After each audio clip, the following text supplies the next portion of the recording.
बात है 5वीं शताब्दी की।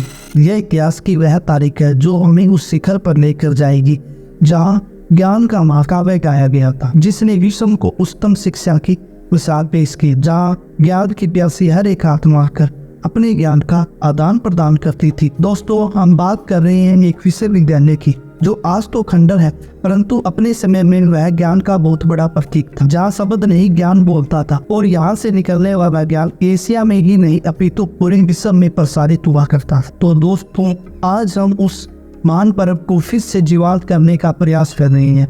तो इस कड़ी में जुड़ने के लिए वीडियो के अंत तक बने रहें तथा हमारे चैनल को अभी सब्सक्राइब कीजिए।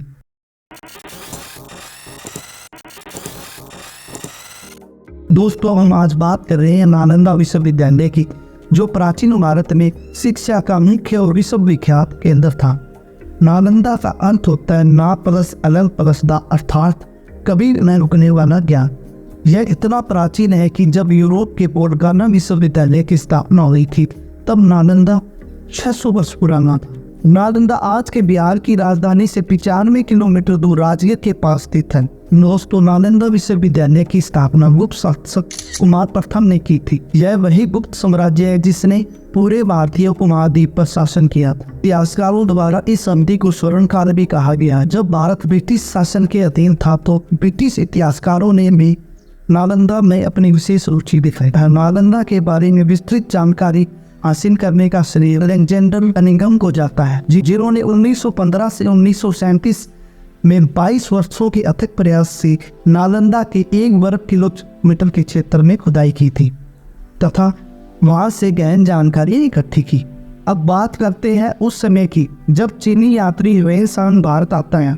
वह 15 वर्षों तक भारत में रहता है, भ्रमण करता है तथा नालंदा में शिक्षा हासिल करता है। बाद में वह नालंदा में शिक्षक के रूप में भी भूमिका अदा करता है। वह भारत की यात्रा वृत्तांत के बारे में अपनी डायरी सीयूकी में लिखता है, जिसके द्वारा ही हमें नालंदा के बारे में विस्तृत जानकारियां मिलती हैं। दोस्तों, हम इंसान अपनी डायरी सीयूकी में लिखते हैं कि नालंदा में 10,000 से अधिक विद्यार्थी थे तथा 1511 शिक्षक थे। नालंदा बहुत ही विशाल विश्वविद्यालय था। यह 7 मील लंबा तथा 3 मील चौड़ा था। आज के किलोमीटर के हिसाब से यह 10 किलोमीटर लंबा तथा 5 किलोमीटर चौड़ा है। पूरे विश्व में इतना बड़ा विश्वविद्यालय कहीं पर भी मौजूद नहीं था। यह हमारे लिए गौरव की बात है। दोस्तों, आज भारत के अधिकतर विद्यार्थी शिक्षा ग्रहण करने के लिए विदेशों की तरफ भाग रहे हैं। अगर मैं आपको कहूं कि उस समय विदेशों के विद्यार्थी भारत में शिक्षा ग्रहण करने के लिए आते थे तो आप इस बात पर यकीन करेंगे? दोस्तों, यह सत्य है। उस समय नालंदा को अंतर्राष्ट्रीय स्तर पर ख्याति प्राप्त थी और यहाँ पर विदेशों से विद्यार्थी पढ़ने के लिए आते थे। दोस्तों, उस समय भारत की शिक्षा पद्धति इतनी ही मजबूत थी तो आज वह निमन कैसी होगी? क्यों विद्यार्थियों को बाहर पढ़ने के लिए जाना पड़ा? इन सभी कारणों को आगे की वीडियो में बताऊंगा, तो वीडियो पर बने रहिए। उस समय नालंदा में जापान, चीन, कोरिया, फारस, तुर्की, श्रीलंका, नेपाल, भूटान जैसे देशों से विद्यार्थी यहाँ पर पढ़ने के लिए आते थे। दोस्तों, नालंदा में दाखिला देने की भी एक विशेष प्रक्रिया थी। यहाँ पर दाखिला देना इतना भी आसान नहीं था। यहाँ पर दाखिला लेने के लिए विद्यार्थी को 3 टेस्टों से गुजरना पड़ता था तथा इस एंट्रेंस टेस्ट में 10 प्रश्न होते थे जो कि संस्कृत और पाली भाषा में होते थे, जिनमें से 3 प्रश्नों का उत्तर देना बहुत ही अनिवार्य होता था। दोस्तों, आज की शिक्षा ग्रहण करने में परिवार एवं रिश्तेदारों का भी सहयोग नहीं मिलता, समाज तो दूर की बात है। उस समय नालंदा को सुचारू रूप से चलाने के लिए समाज द्वारा एक बेहतरीन व्यवस्था की गई थी। नालंदा को राजा ने 200 गांव दान में दिए हुए थे। वहां से प्राप्त होने वाला राजस्व नालंदा को चलाने के लिए प्रयोग किया जाता था। उस समय नालंदा में विद्यार्थियों के लिए भोजन, उपचार, आवास, शिक्षा आदि सभी व्यवस्थाएं निःशुल्क की गई थी और यह सब पूर्ण होता था राजा अथवा समाज द्वारा दिए गए 200 गांव के द्वारा प्राप्त होने वाले टैक्स या कर से। दोस्तों, जिस प्रकार आज की मॉडर्न एजुकेशन में हमें विषय चुनने की स्वतंत्रता है, एक समय के बाद हम अपने पसंदीदा विषय को चुनकर उनमें शिक्षा ग्रहण करते हैं, उसी तरह उस समय नालंदा में भी यह स्वतंत्रता थी। उस समय नालंदा में विभिन्न विषय पढ़ाए जाते थे, जैसे व्याकरण, दर्शन, शल्य विद्या तथा योग शास्त्र और चिकित्सा। जब पूरी दुनिया को यह ज्ञात नहीं था कि सूर्य पृथ्वी के चारों ओर चक्कर लगाता है या पृथ्वी सूर्य की, तब नालंदा में ज्योतिष शास्त्र की शिक्षा दी जाती थी। इसके अलावा यहाँ पर परमाणु विज्ञान, धनुष विज्ञान, तलवारबाजी आदि की शिक्षा भी दी जाती थी। दोस्तों, वेलसांग अपनी डायरी में एक पुस्तकालय का भी जिक्र करते हैं। यह पुस्तकालय इतना विशाल था, यह 9 मंजिलों से निर्मित था और इसमें 90 लाख पांडुलिपियां तथा पुस्तकें थी।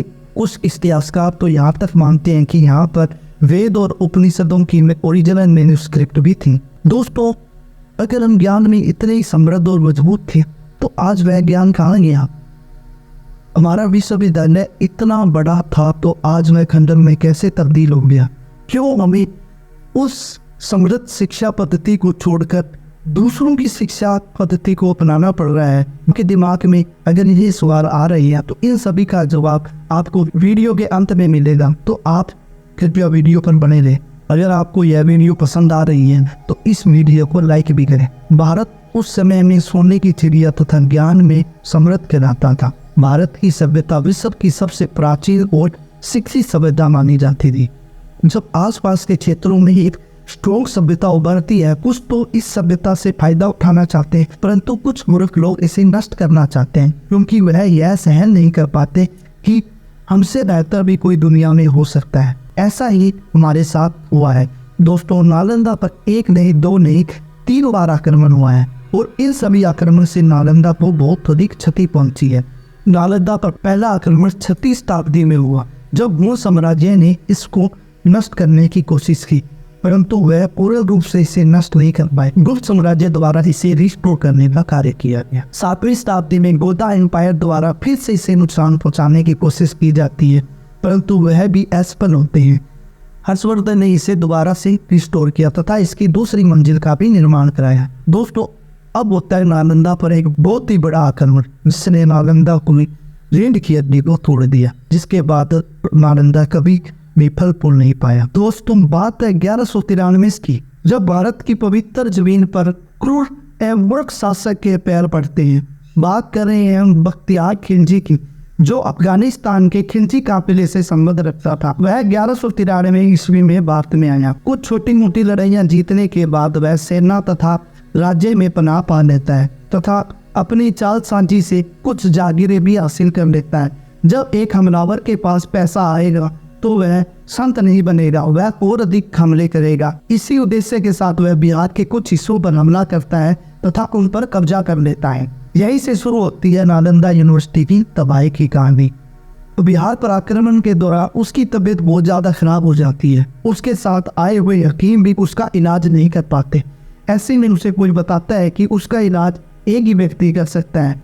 वह नालंदा विश्वविद्यालय के आचार्य विभाग के प्रमुख राहुल श्रीभद्र। पहले तो खिलजी उनसे इलाज कराने के लिए मना कर देता है, परंतु जब उसकी तबीयत अत्यधिक बिगड़ जाती है तो मजबूरन उसे आचार्य के पास जाना पड़ता है। अनखास से बड़ा हुआ खिलजी आचार्य को कहता है कि वह इतनी ही विद्वान है तो उसे बिना दवाई दिए ही ठीक करे। आचार्य उसकी बात को मानकर हाँ भर देते हैं और कुछ समय बाद आचार्य खिलजी के पास आते हैं तथा अपने साथ लाई हुई कुरान भी उसे दे देते हैं। खिलजी को यकीन नहीं होता कि उसकी तबीयत एक कुरान पढ़ने से कैसे ठीक हो गई। इसके पीछे की सच्चाई जानने के लिए वह आचार्य के पास जाता है। आचार्य कहते हैं कि उन्होंने कुरान के पन्नों पर दवाई लगा दी थी। तो जब खिलजी कुरान के पन्ने पढ़ रहा था तो वह दवाई उसके शरीर में एब्जॉर्ब हो गई, जिससे वह ठीक हो गया। खिलजी गुस्से से तिलमिला उठता है। वह इस बात से ईर्ष्या करने लगता है कि इतना ज्ञान उनके देशवासियों के पास नहीं है, यहाँ कैसे। वह अपनी ईर्ष्या के कारण इसे नष्ट करना चाहता है, इसीलिए वह इस ज्ञान की जड़ पर हमला करता है और नालंदा यूनिवर्सिटी को आग लगा देता है। दोस्तों, कुछ इतिहासकार बताते हैं कि यह आग इतनी भयानक थी कि इसने पूरे नालंदा यूनिवर्सिटी को ही खत्म कर दिया। यहाँ पर मौजूद 90 लाख पांडुलिपियों तथा पुस्तकों को जलने में 3 महीने से भी अधिक समय लगा। अब बहुत से लोग इसे कहानी भी समझते हैं, परंतु सच्चाई यह है कि नालंदा जला था और बख्तियार खिलजी ने इसे जलाया था। दोस्तों, यह बात मैं और भारतीय इतिहासकार नहीं कह रहे, ये बात कह रहे हैं 12वीं शताब्दी के मुस्लिम पारसी इतिहासकार मिनहाज उस सिराज, जो अपनी पुस्तक तबाकत ई नसीरी में इस घटना का जिक्र करते हैं तथा होने वाले नुकसान के बारे में विस्तृत जानकारी देते हैं। नालंदा के जलने से भारतीय सभ्यता को तो नुकसान हुआ और साथ ही जल गया वह ज्ञान जो हमारे ऋषि मुनियों ने अथक प्रयासों से इकट्ठा किया था। जब जब किसी भारी आक्रमणकारियों ने किसी नई सभ्यता को अपने कब्जे में लेना चाहा है तो उन्होंने सबसे पहले उसकी जड़ पर हमला किया और वह जड़ होती है वहाँ की शिक्षा, वहाँ का ज्ञान। इसी ज्ञान को नष्ट करने के लिए वो उनकी पुस्तकों को जला देते, इसी बुक बर्निंग कहते। ये भारत में ही नहीं अपितु पूरे संसार में भी एक सभ्यता ने दूसरी सभ्यता पर किया हुआ है। जैसे मंगोल ने इराक तथा ईरानियों के साथ किया, ऐसा ही कुछ हिटलर ने किया, जिसे कल्चरल जेनोसाइड कहते हैं, यानी अर्थात सांस्कृतिक नरसंहार। जब अंग्रेज भारत में है तो भारत में गुरुकुल शिक्षा पद्धति चल रही थी, जो कि बेहतर रूप से अपना कार्य कर रही थी, परंतु अंग्रेजों को भारत पर राज करना था और भारतीयों को अपना गुलाम बनाना था। इसलिए लॉर्ड मैकाले को यह काम सौंपा गया कि वह भारतीय शिक्षा पद्धति को खत्म करे। उन्होंने भारत की शिक्षा पद्धति को गलत बताया और भारतीयों को विश्वास दिलाना शुरू किया कि वह उनसे ज्यादा सभ्य है और उनकी शिक्षा पद्धति यहाँ से बहुत ज्यादा हाई है। इसके लिए उन्होंने भारत में दो मेजर चेंज, पहला तो उन्होंने गुरुकुल शिक्षा पद्धति को खत्म करना स्टार्ट किया, दूसरा उन्होंने एक मॉडल लागू किया जिसे डाउनवर्ड फिल्ट्रेशन मॉडल कहा जाता था। इस मॉडल के अंदर क्या होता था कि उच्च समुदाय या मध्य वर्ग के समुदाय को ही शिक्षा दी जाती थी। इससे क्या होता था कि वह शिक्षित समुदाय अंग्रेजों का मानसिक रूप से गुलाम हो जाता था। अंग्रेजों का एक ही कॉन्सेप्ट था, उन्हें ऐसे लोग चाहिए थे जो बाय ब्लड से तो भारतीय हो परंतु सोल, कैरेक्टर, लैंग्वेज और एजुकेशन से अंग्रेज।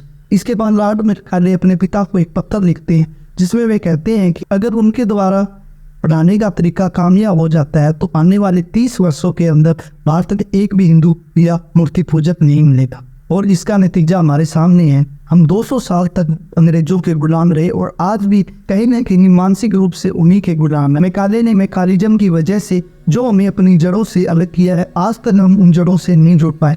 हमने यह देखा कि कैसे बाहरी आक्रमणकारियों ने हमें हमारी सभ्यता से अलग किया।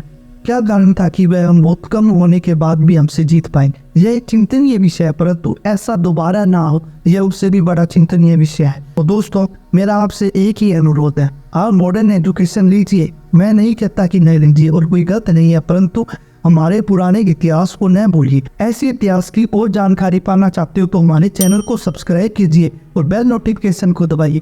मैं समय समय पर ऐसी ही वीडियो लाऊंगा ताकि उनका नोटिफिकेशन आपको मिल सके। जय श्री राम, जय हिंद, जय भारत।